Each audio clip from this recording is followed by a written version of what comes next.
All right. Hello, everyone, and thank you for joining us for our second of third board information sessions that we put together for potential candidates of interest. My name is Vern Granger. I serve as the immediate past board chair.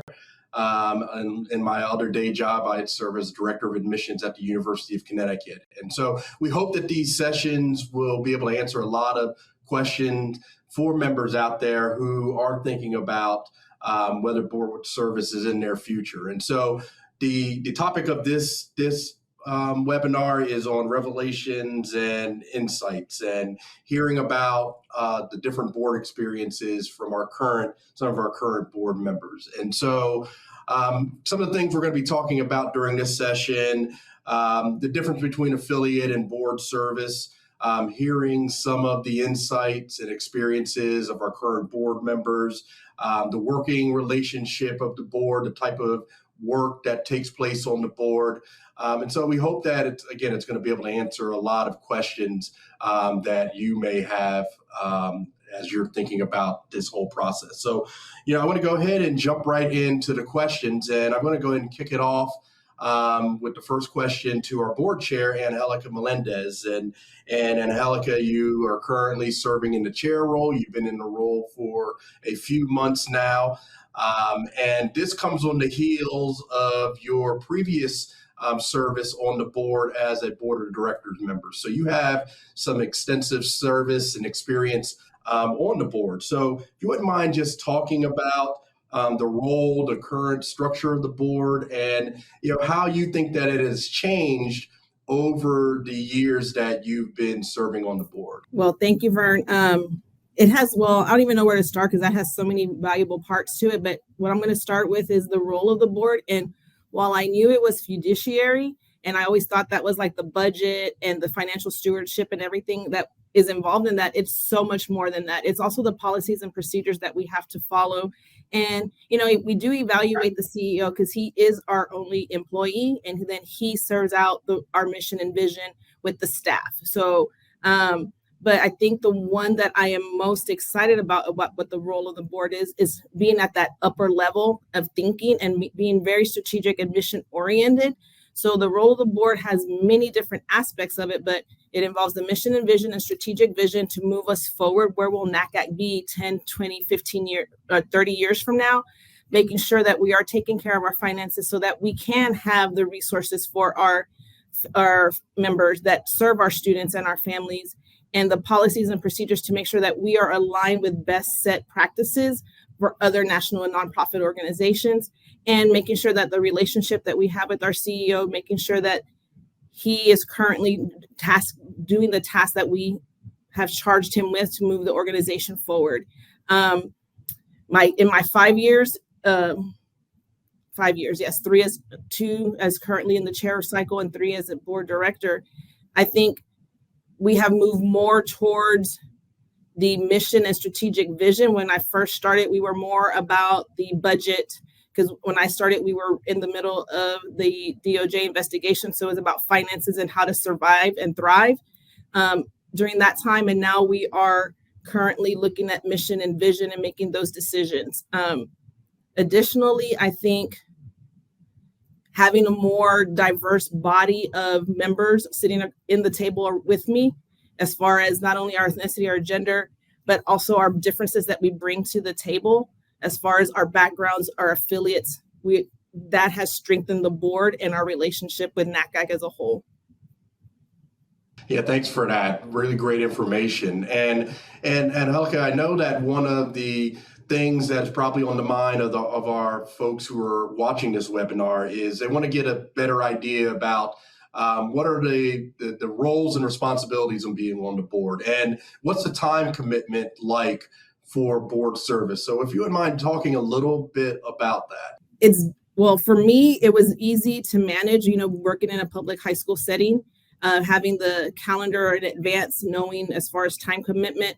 It's definitely not like, and I know it's going to be referenced later about affiliate work where the time commitment is completely different, but the board itself is made up of, I want to say 15 people, give or take a couple of years. There's 8 elected board directors. We have our APC, or our Affiliate Presidents Council Coordinator, that is voted on by the 23 affiliates presidents. We can have up to 5 appointed board members, and those appointed board members bring expertise that is not currently around the table. We've had in the past everywhere from a university president, someone working in a similar association from NASFA. We've had a representative from NACUBO. We've had different types of people. Currently, we have some community-based organizations on our table to help us with development, since we're looking at the Center for Reimagining College Access. So there's just a lot. The immediate officers of the board include the chair, myself, our chair-elect, Phil Moreno, and our past chair, Vern. That makes up, in addition to the executive committee with the chairs of the strategy and financial and audit, which we'll discuss later, and the board members that are voted on by our membership at large. So it's a great group of people. The time commitment, like I mentioned, just referenced a little while ago, is not as demanding as affiliate work, but there is a time commitment. We all make a commitment to be prepared for our meetings, to make sure that we are doing our due diligence, which is the duty of care and duty of obedience to the organization that we have to do as part of being a board director. So we are all prepared. We make sure that we respect each other's opinions. Sometimes they are like-minded, sometimes they are not like-minded, and it's okay to have a difference of opinion, and we discuss it in a very cordial but passionate way, and we make our votes on individual. There's no block voting, and we speak our own mind, and we bring our truths to the table.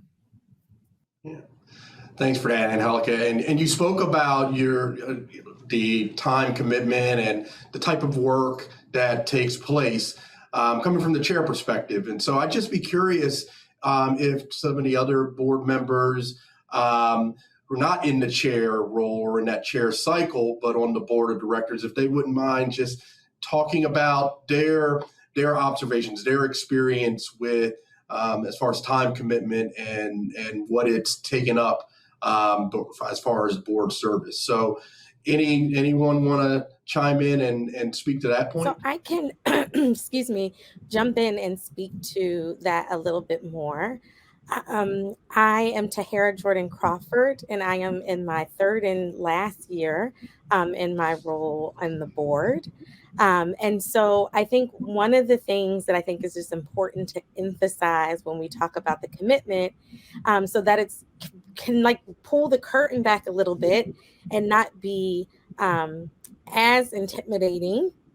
As Angelica mentioned, it is really about planning, right? They have us on a cycle. They understand that this is volunteer and service leadership. And so you can plan on that cycle. You know when meetings are both in person and virtual in advance. It is a hybrid structure. Understanding that, as was mentioned before, you know what to prepare for in advance of a meeting. Others want to add anything? Yeah, I just want to say, actually, I found it to be less time consuming than I had anticipated when I joined the board. It's really important to have institutional support to make sure your institution is going to support the time that you're at board meetings, board retreats.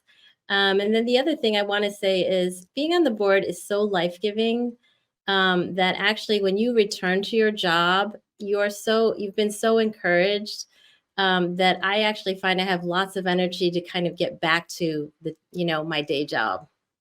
Yeah. Appreciate those responses for both of you to give folks an idea about what that entails. Jeremy, I want to go to you with the next question. And your election to the board came on the heels of your successful term in the president's cycle of Pennsylvania ACAC. And I know that a number of folks who are viewing this webinar, similar experiences. They did a lot of work in their affiliates. They probably did leadership.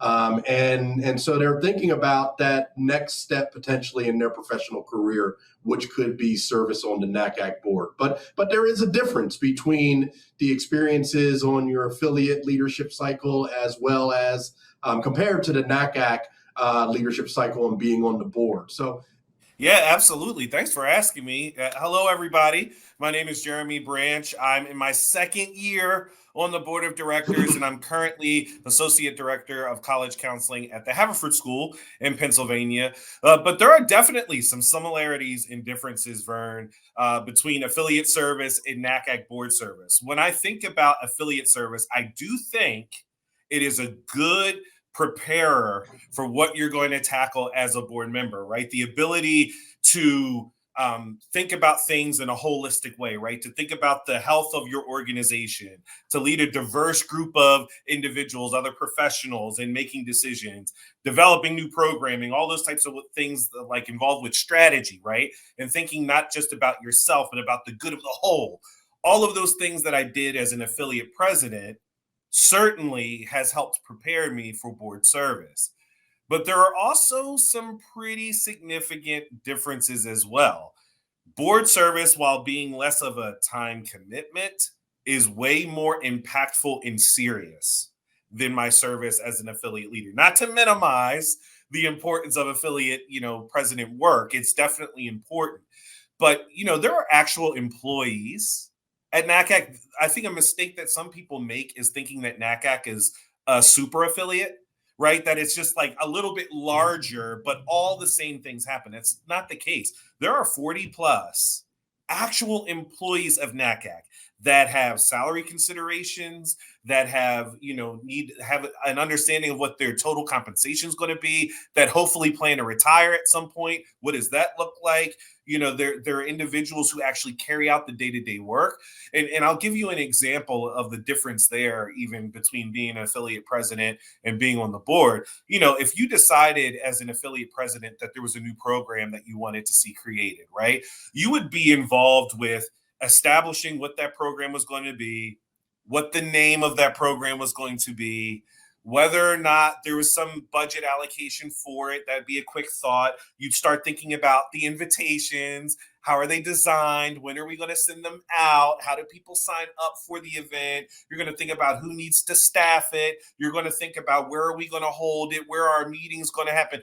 None of that happens on the board, right? NACAC staff thinks through all of those things. In fact, if there was a program that needs to be created, normally Chantel or David Hawkins brings that program to us and says, hey, this is what we're thinking about. And then as a board, we discuss, well, what are those budgetary implications, right? We start to discuss, where does this align with NACAC's mission and vision? It always comes back to that, right? There's just a much more holistic 30,000 foot view that you participate in as a part of the board, as opposed to constructing every little facet of it. You're thinking holistically, what does this mean for us, our mission and vision, and what we hope to accomplish as an organization that's actually global. It's not just local, but actually a worldwide organization.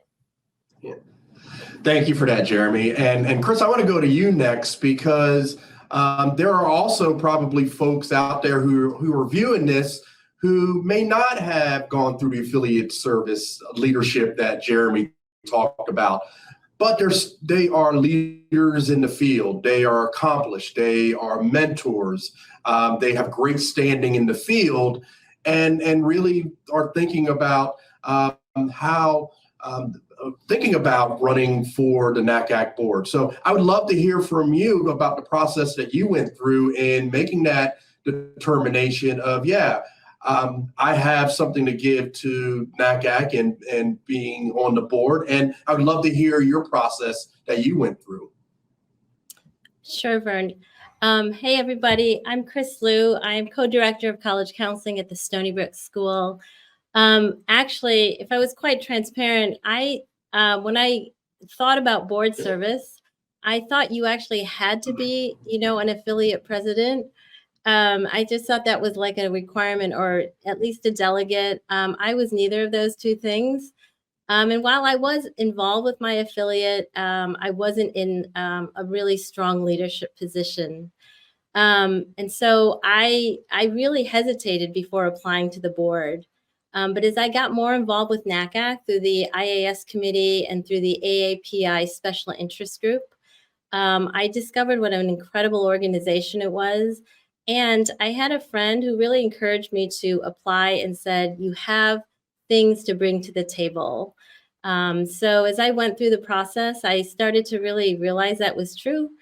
As an Asian American woman who has deep experience as an independent college counselor, at a college counselor at an independent school, somebody who's an immigrant, I'm the parent of a trans student, and someone of faith. And so I've actually found that I'm able to bring all of that experience right to the board, and that it's been such an incredible experience. So what I've learned is you bring all of yourself to the table and you have valuable things to contribute. And so I hope that other people like me who haven't had as much affiliate experience would consider the experience they do have and consider applying for the board. Love that, Chris. Absolutely love that. Tahirah, similarly, you did not serve on the leadership of an affiliate, but again, came in with just a tremendous standing in the field. And so what you want to talk about your process for deciding to take that plunge and go ahead and put your name forward? Absolutely. And Chris, I just have to say, we're so happy that you did what you did to apply and that Absolutely. you are here with us. Yes. Yes. But I will say that my motivation for running for board service is pretty simple and pretty pure. I am not, by educational background, right, supposed to be in the college counseling profession. But going to NACAC so long ago, I won't mention how many years ago, gave me the path gave me the purpose, right, to join and stay in this profession now decades later.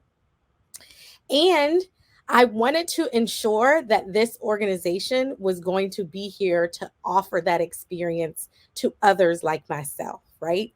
NACAC has given me so much professionally. NACAC has given me so much pride in the work that I do. NACAC has paved a way for me to be able to continue to do the work that I do. And so I felt like it was my time to give back in any way to the organization and contribute to hopefully I'm contributing to the health and wellness of the organization so that it can be here to continue to offer pride and pathways for others who are interested in this work. Thank you for that, Tahirah. And I had the great pleasure of being elected on the same slate as you a couple of years ago, and just really have gotten the opportunity to work alongside of you and just see the amazing passion that you have for the work that you bring, that the board undertakes. And so I want to ask you if you could share with our viewers some of the initiatives that the board has taken on over the past couple of years, and just to give folks an understanding about what are some of the things that the board is working on. Yeah, I mean, we would be here all day if I continued to list all the wonderful things that we have been able to do, and just even in the tenure that I've been on the board. But I think one of the aspects that I am most proud of for this board of being so bold and courageous in doing is moving in a direction with our governance and the structure of our board in a way that is responsible and that is sustainable for the organization, and to further protect the interests of the organization so that we are able to serve and continue to serve our membership.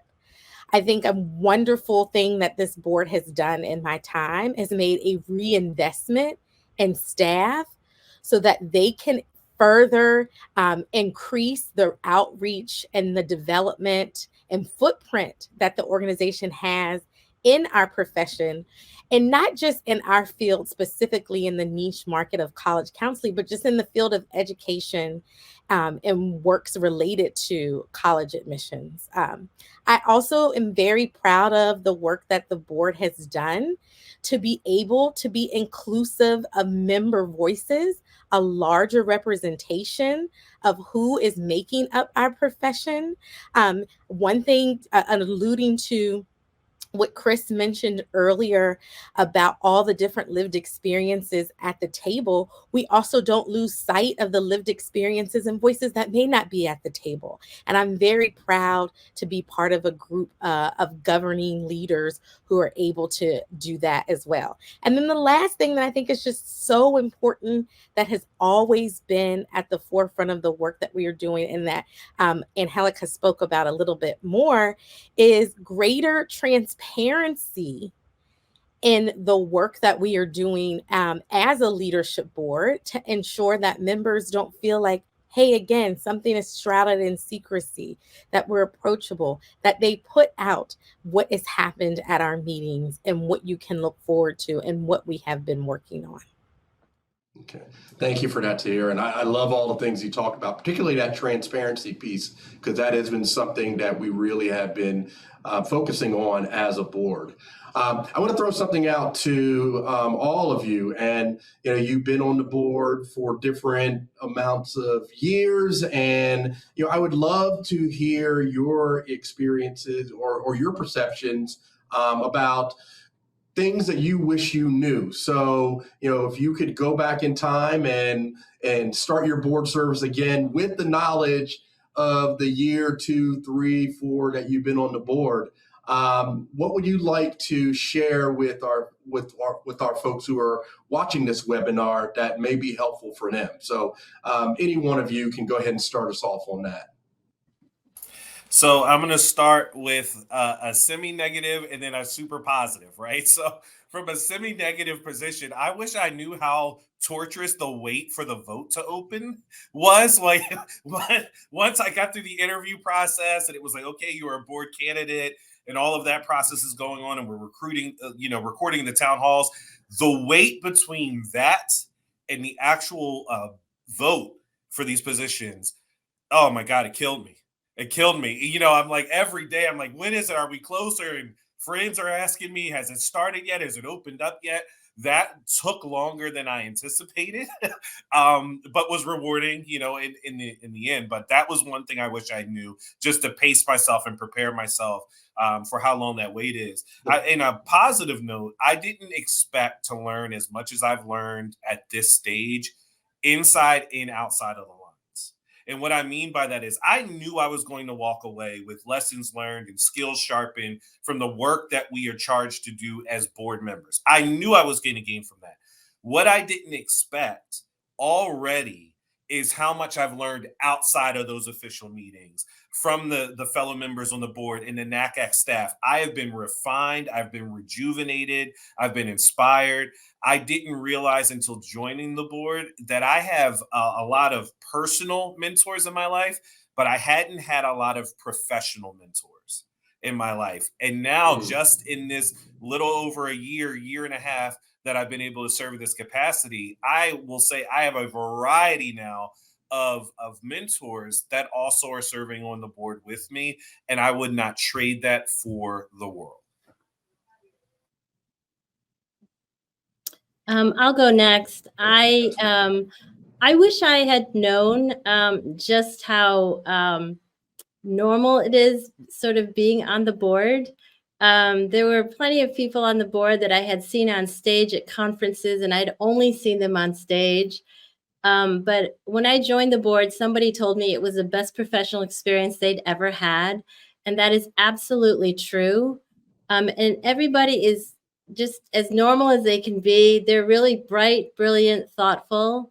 But yeah, and people are so encouraging, and they really want to know what you think and the experiences that you bring to the table. So I think that I would have been a little less nervous coming onto the board if I had just known how amazing of an experience and how welcoming people are. Yeah, I think one of the things that is very important, what I wish I would have known, right, is There's so many transferable skills and talents that you already have and that you already possess that will be helpful in this work. Similarly to how Chris felt, I was very intimidated. Do I have enough? Am I enough? Am I bringing enough? Have I been in the profession long enough? I'm not a NACAC superstar, right? But I really wish if I could talk to myself 3 years ago, I would have said the transferable skills that you have are going to serve this organization well. And I forgot to say this earlier, Angelica Melendez, current board chair, Luther Burbank High School in San Antonio, Texas. I think what I wish I would have known when I ran for board director was that the timing was right for me. Sometimes it's people see it for you before you see it for yourself, and sometimes that the time is allowable. So give yourself the grace to say, yes, this is the perfect timing and I'm ready to jump in, but also this is something I'm very much interested in, but the timing is just a little off. But keep me in mind because it happens every year. Again, we're cyclical, right? So I think I would have probably jumped into it a little bit sooner, knowing that the support I had then versus what I have now, and both are still great. I'm not saying that they're not, but just knowing that I had the full support where now it's just a little bit different, but still supportive. But I also wanted to make sure that when I jumped into the chair role or ran for the chair seat was to make sure that public high school counselors had a voice. And everyone on this screen always comes to the table, keeping populations that are not at the table in mind. But I wanted to make sure that public high school counselors, CBOs, and community colleges, that's where my background is, was always thought of in our decision-making process. And sometimes it's just a simple question of, how does this affect community colleges? How does this affect the group that is not currently sitting at the table? So I wish I would have known that I was enough and that people saw it before I saw it for myself. And if someone's reaching out to you to strongly consider it, believe them because they see it. And you just need to see it in yourself. Great advice, Angelica, and great comments and thoughts from everyone. But everybody, again, this has been hopefully very, very informative and helpful for all of you as you are viewing this. I echo all of the comments of my colleagues, and I will just add that board service has been one of the top professional experiences that I've ever had for all of the reasons that you heard from our other board members. And so hopefully this is something that you will continue to consider. And if you do have any questions, do not hesitate to reach out to the nominating committee.